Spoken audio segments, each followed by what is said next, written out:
ಕಾಲ್ತುಳಿತದಲ್ಲಿ ಮೃತಪಟ್ಟವರ ಕುಟುಂಬಗಳಿಗೆ ನೆರವಾಗಲು ಪ್ರತಿಪಕ್ಷ ಬಿಜೆಪಿ ಶಾಸಕರು ನಿರ್ಧರಿಸಿದ್ದು, ಬಿಜೆಪಿಯ ಎಲ್ಲ ಶಾಸಕರು ತಮ್ಮ 1 ತಿಂಗಳ ವೇತನವನ್ನು ಸಂತ್ರಸ್ತರ ಕುಟುಂಬಗಳಿಗೆ ನೀಡಲು ಮುಂದಾಗಿದ್ದಾರೆ. ಸಿಎಂ ಮತ್ತು ಡಿಸಿಎಂ ರಾಜೀನಾಮೆಗೆ ಒತ್ತಾಯಿಸಿ ಬಿಜೆಪಿ ಸದಸ್ಯರು ಭಾನುವಾರ ವಿಧಾನಸೌಧ ಆವರಣದಲ್ಲಿರುವ ಮಹಾತ್ಮ ಗಾಂಧಿ ಪ್ರತಿಮೆಯ ಮುಂದೆ ಪ್ರತಿಭಟನೆ ನಡೆಸಿದರು. ಬಳಿಕ ಸುದ್ದಿಗಾರರೊಂದಿಗೆ ಮಾತನಾಡಿದ ವಿಧಾನಸಭೆಯ ಪ್ರತಿಪಕ್ಷದ ನಾಯಕ ಆರ್ ಅಶೋಕ್ ಅವರು, ಈ ಸರ್ಕಾರ ಘೋಷಿಸಿರುವ ಪರಿಹಾರ ಯಾವುದಕ್ಕೂ ಸಾಲದು, ಸರ್ಕಾರ ಪಾಪರಾಗಿಲ್ಲ ಎಂದಿದ್ದಾರೆ. ತಲಾ 1 ಕೋಟಿ ರು ಪರಿಹಾರ ನೀಡಬೇಕು. ನಾವು ವಿಧಾನಸಭೆ ಮತ್ತು ವಿಧಾನ ಪರಿಷತ್ತಿನ ಬಿಜೆಪಿ ಸದಸ್ಯರು ನಮ್ಮ 1 ತಿಂಗಳ ಸಂಬಳವನ್ನು ಸಂತ್ರಸ್ತರ ಕುಟುಂಬಕ್ಕೆ ನೀಡುತ್ತೇವೆ ಎಂದು ಹೇಳಿದರು.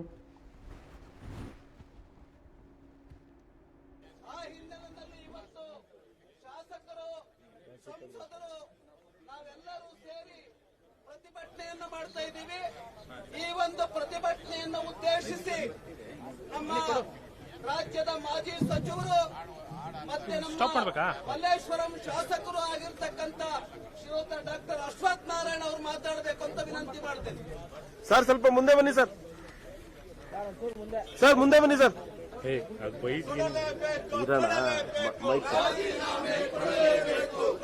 ಅವರು ಕಾಂಗ್ರೆಸ್ ಸರ್ಕಾರಕ್ಕೆ ನಾಯಕರನ್ನು ಕೊಂದ ಕಾಂಗ್ರೆಸ್ ಸರ್ಕಾರಕ್ಕೆ ಪೊಲೀಸರ ಆತ್ಮಸ್ಥೈರ್ಯ ಕುಗ್ಗಿಸಿದ ಸರ್ಕಾರಕ್ಕೆ ಪೊಲೀಸರ ಆತ್ಮಸ್ಥೈರ್ಯ ಕುಗ್ಗಿಸಿದ ಸರ್ಕಾರಕ್ಕೆ ಏನೊಂದು ಪೊಲೀಸರಿಗೆ ಹೇಳಪ್ಪ, ಹಾಗೂ ಸಸ್ಪೆಂಡ್ ಆಗಿರೋ ಪೊಲೀಸರು ಹೇಳು. ಸಸ್ಪೆನ್ಷನ್ ಆಗಿರುವಂತ ನಮ್ಮ IPS ಆಗಿರುವಂತವರು ಮುಂದೆ ಆಗುವಂತವರು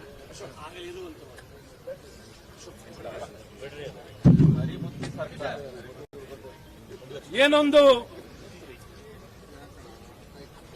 ಕ್ರಿಕೆಟ್ IPL ಲೀಗಲ್ಲಿ ಮ್ಯಾಚ್ ಅನ್ನ ಗೆದ್ದು ಬಹಳ ಹರ್ಷದಿಂದ ಬಂದಂತ RCB ಅವ್ರನ್ನ ಸ್ವಾಗತಿಸಲು, ಅವರಿಗೆ ಅಭಿನಂದಿಸಲು ನಮ್ಮ ನಾಡಿನ ಜನತೆ ಸಂಭ್ರಮದಿಂದ ಎದುರು ನೋಡ್ತಿದ್ರು. ಈ ಒಂದು ಹಿನ್ನೆಲೆಯಲ್ಲಿ ಸಂಪೂರ್ಣವಾಗಿ ಆಡಳಿತದಲ್ಲಿ ವಿಫಲರು ಆಗಿರುವಂತಹ ಈ ಕಾಂಗ್ರೆಸ್ ಸರ್ಕಾರ ಯಾವ ಒಂದು ತಯಾರಿಯನ್ನು ಮಾಡದೆ, ಒಂದು ಅಧಿಕಾರಿಗಳನ್ನ ವಿಶ್ವಾಸಕ್ಕೆ ತಗೊಳ್ಳದೆ, ಅಧಿಕಾರಿಗಳೆಲ್ಲ ಇದನ್ನ ತಕ್ಷಣ ಆಚರಣೆನ ಮಾಡಲಿಕ್ಕಾಗಲ್ಲ ಅನ್ನುವಂಥದ್ದನ್ನ ನಮ್ಮ ವಿಧಾನಸೌಧದ ಇಲ್ಲಿ ಡಿಸಿಪಿಯಿಂದ ಹಿಡಿದು ಕಬ್ಬನ್ ಪಾರ್ಕಿನ ಇನ್ಸ್ಪೆಕ್ಟರ್ ಇಂದ ಹಿಡಿದು ಕಮಿಷನರ್, ಡಿಸಿಪಿ ಎಲ್ಲ ಹಂತದಲ್ಲೂ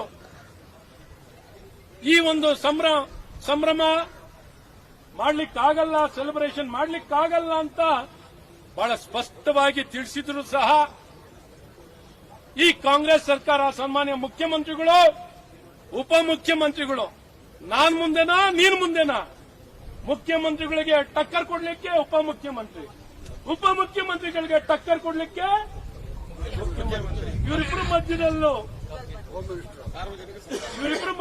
ಗೃಹ ಸಚಿವರು ಅಪ್ಪಚ್ಚಿ. ಗೃಹ ಸಚಿವರು ಎಲ್ಲಿಂದ ಹುಡುಕ್ಬೇಕು? ಯಾರಪ್ಪ ಗೃಹ ಸಚಿವರು? ಗೃಹ ಸಚಿವರು ಈ ಸರ್ಕಾರದಲ್ಲಿ ಇದಾರೋ ಇಲ್ವೋ? ಈಗೂ ಉಂಟೆ ಅನ್ನುವಂತ ಪರಿಸ್ಥಿತಿ ಇಡೀ ಗೃಹ ಇಲಾಖೆ, ಗೃಹ ಸಚಿವರಿಂದ ಹಿಡಿದು ಗೃಹ ಇಲಾಖೆ ಅಧಿಕಾರಿಗಳಿಂದ ಎದುರಿಸುವಂತದ್ದಾಗಿದೆ. ಹಾಗಾಗಿ ಇವತ್ತಿವ್ರನ್ನ ಯಾರು ಆಚರಣೆ ಮಾಡಬೇಕು ಅಂತ ಹೊರಟವರು ಅದಕ್ಕೆ ಜವಾಬ್ದಾರಿ ತೊಗೊಳ್ಬೇಕಲ್ಲ. ಬರೀ ಪ್ರಚಾರನ ಮಾತ್ರ ತೊಗೊಳ್ಳೋದಲ್ಲ, ಅಧಿಕಾರ ಅನುಭವಿಸೋದಲ್ಲ. ಅಧಿಕಾರದ ಜೊತೆಯಲ್ಲಿ ಜವಾಬ್ದಾರಿ ಬರುತ್ತೆ. ಈ ಜವಾಬ್ದಾರಿ ಬೇಕಿಲ್ಲ ನಮಗೆ. ಅದ್ರ ಬಗ್ಗೆ ಗಮನ ವಹಿಸುವಂತದಿಲ್ಲ, ತಯಾರಿ ಮಾಡುವಂತದಿಲ್ಲ. ಯಾರೋ ಮಾಡ್ತಾರೆ, ಏನೋ ಮಾಡ್ತಾರೆ. ನಾವು ಉತ್ಸವ ಮೂರ್ತಿ ಇದ್ದಂಗೆ ಉತ್ಸವದಲ್ಲಿ ಭಾಗವಹಿಸೋದು. ಯಾರೋ ಹೊತ್ಕೊಂಡು ಹೋಗ್ತಾರೆ, ಯಾರೋ ತಬಲಾ ಬಾರಿಸ್ತಾರೆ, ಯಾರೋ ಹೂ ಹಾಕ್ತಾರೆ, ಏನ್ ಬೇಕಾದ್ರೆ ಮಾಡ್ತಾರೆ. ನಾವು ಆರಾಮದಲ್ಲಿ ಸಂತೋಷದಲ್ಲಿ ಕೂತ್ಕೊಂಡು ಓಡಾಡೋಣ ಅಂತ ಬಂದಂತವ್ರೆ ಈ ಮುಖ್ಯಮಂತ್ರಿ ಉಪಮುಖ್ಯಮಂತ್ರಿ ಪೈಪೋಟಿಯಲ್ಲಿ ಒಬ್ರು ಏರ್ಪೋರ್ಟಿಗೆ ಓಡೋಗ್ತಾರೆ. ಏರ್ಪೋರ್ಟಿಗೆ ಹೋಗಿ ಏನ್ ಸ್ವಾಗತ ಪಾಪ. ಇವ್ರಿಗೇನ್ ಕ್ರಿಕೆಟೇ ಗೊತ್ತಿಲ್ಲ. Cricket RCB team captain Ashok ಅಣ್ಣವರೇ, ಉಪಮುಖ್ಯಮಂತ್ರಿಗೆ ಆರ್ಸಿಬಿ ಟೀಮ್ ಕ್ಯಾಪ್ಟನೇ ಗೊತ್ತಿಲ್ಲ, ಹೆಸರೇ ಗೊತ್ತಿಲ್ಲ. ಅಂತರದಲ್ಲಿ ಇವೆಲ್ಲ ಮಾಡಿದ್ದಾರೆ. ಇವಾಗ ಇಂಥ ಒಂದು ಪರಿಸ್ಥಿತಿಯಲ್ಲಿ ನಾವು ಕೇಳೋದು, ಇದನ್ನ ನಾವು ಮಾಡಿಲ್ಲ ಅಂತ ಈಗ ಕೈ ಜಾರಿ ಕೈ ತೊಳ್ಕೊಳ್ಳೋಕೆ ಪ್ರಯತ್ನ ಮಾಡ್ತಿದ್ದಾರೆ. ಇವತ್ತು ಕೆಸಿಎಂ ಮೇಲೆ ಹಾಕ್ತಿದ್ದಾರೆ, ಆರ್ಸಿಬಿ ಮೇಲೆ ಹಾಕ್ತಿದ್ದಾರೆ, ಡಿಎನ್ಎ ಮೇಲೆ ಹಾಕ್ತಿದ್ದಾರೆ, ಪೊಲೀಸರ ಮೇಲೆ ಹಾಕ್ತಿದ್ದಾರೆ. ಪೊಲೀಸರು ಸಸ್ಪೆನ್ಷನ್. ಬಲಿಪಶು ಯಾರು? ಪೊಲೀಸವರು, ಪೊಲೀಸ್ನವರು. ಇವತ್ತು ಈ ರೀತಿ ಜವಾಬ್ದಾರಿ ತೊಗೊಳ್ಬೇಕಾಗಿದ್ದವ್ರು ಮುಖ್ಯಮಂತ್ರಿ. ಇವತ್ತು ಜವಾಬ್ದಾರಿ ನನ್ನದು, ನನ್ನ ನೈತಿಕತೆ. ನಾನು ಹೇಳಿದೆ, ನಾನು ಕರೆದೆ ಜನನ್ನ.